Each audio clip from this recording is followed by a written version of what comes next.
बिस्मिल्लाहिर्रहमानिर्रहीम। अस्सलाम वालेकुम दोस्तों, मैं तुहानू सिर्फ अज इन्ना ही इस वीडियो के यही दसना है कि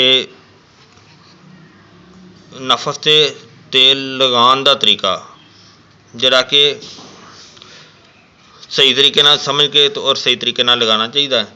जरा कि इस तरह तेल लेना, तिला बनया होया है, लैके अंडिया का तिला है, देसी अंडिया की जर्दी का, ये लैके ये लगाने का तरीका सिर्फ ये वे कि नफस नूं अगे वाला हिस्सा छड्ड के और नीचे वाला हिस्सा भी छड्ड के सिर्फ इस जगह तो लैके पिछे तिकर एंड तिकर ये लगाना।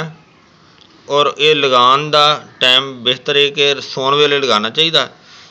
यह सिर्फ उपर वाली साइड तो लगाना है, यह अंगूठे की मदद नाल लगाना है।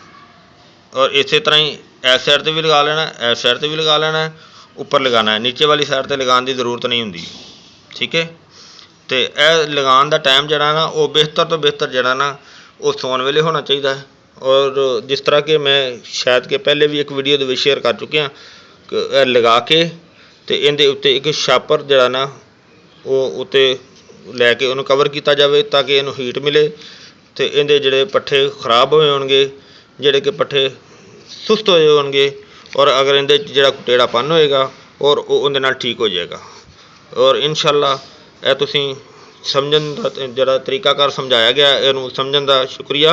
अगर समझोगे अच्छे तरीके नाल और उहदा तुहानूं बेहतरीन फ़ायदा हासिल होएगा दोस्तों।